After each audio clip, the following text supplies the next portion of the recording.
The decision for whether to switch to an electric car from your petrol or diesel powered equivalent isn't an easy one to take. Every single case is different and there's so many different factors to consider when doing so. The cost, the maintenance, your personal preference, where you live, your driving habits, all of this comes into the equation. Now, I've spoken with my good friend Ed Bernardin on a number of occasions about debates like this, and the general running costs of an electric vehicle are lower, but something we didn't actually speak about is what happens if things go wrong. How much does it cost to repair an electric vehicle when something goes wrong, when a component goes wrong? Is it more expensive than a diesel or petrol powered car or a gas powered car for you guys in the States? Well, the answer is actually quite surprising. Even though electric cars on the whole are more expensive than their diesel and petrol powered equivalents when they are new, they actually cost significantly less on the whole to maintain. Now, why is this? Well, it's because EVs powertrains, their electric motors, are a lot simpler than petrol and diesel powered cars. Now, of course, the most expensive electric car will probably cost more to maintain than a very cheap petrol or diesel car, but for the equivalents, for the petrol powered, diesel powered and electric powered equivalents and the hybrids as well, of course, electric cars, EVs on the whole, are actually cheaper to maintain. Gas powered cars on the whole do have hundreds of components to maintain when it comes to the engines. However, electric cars just have a few different core components: the electric motor, the battery pack and the inverter. Fewer parts means that fewer things can go wrong as well, so the reliability of these overall in general is actually better than traditional gas-powered cars. And you'll never have to deal with things like oil changes, spark plugs, timing belts, an exhaust system.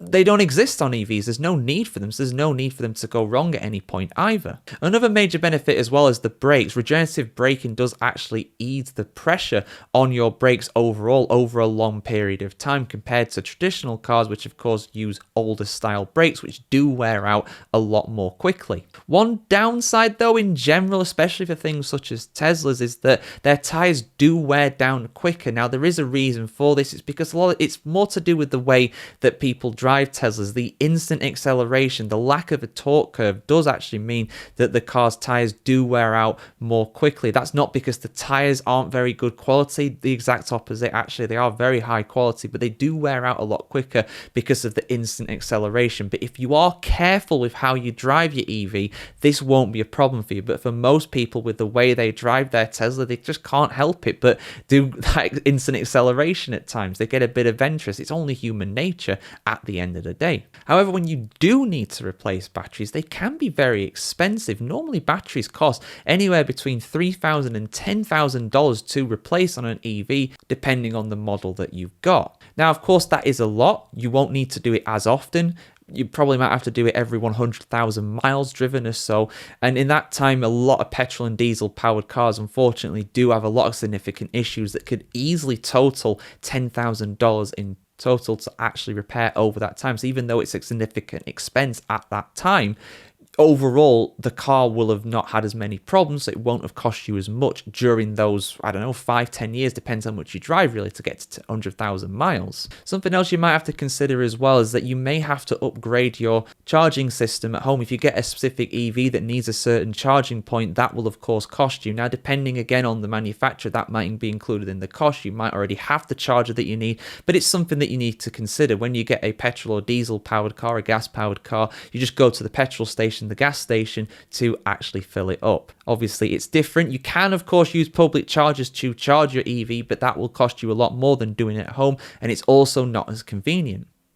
Overall, according to a few recent studies by Consumer Reports, owners typically pay around 50% less on maintenance costs compared to petrol, diesel, and gas-powered cars.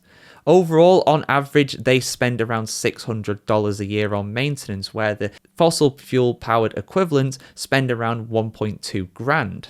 And when it comes to the general running cost, this of course can vary. It varies depending on the cost of electricity. That can of course go up and down. And it's the same for diesel and petroleum as well. That can also vary over time as well. So even though it's cheaper right now, in the future, in theory, it might be more expensive to do one or the other. Although with the way things are going, it's more likely that things such as gasoline will go up a lot in price over the next few decades as it becomes harder to extract and rarer throughout the world. So if you discount the initial cost of actually buying an EV, it does cost significantly less to maintain and also run as well. Of course, there will be edge cases with this. You might get an EV that's very expensive and very unreliable.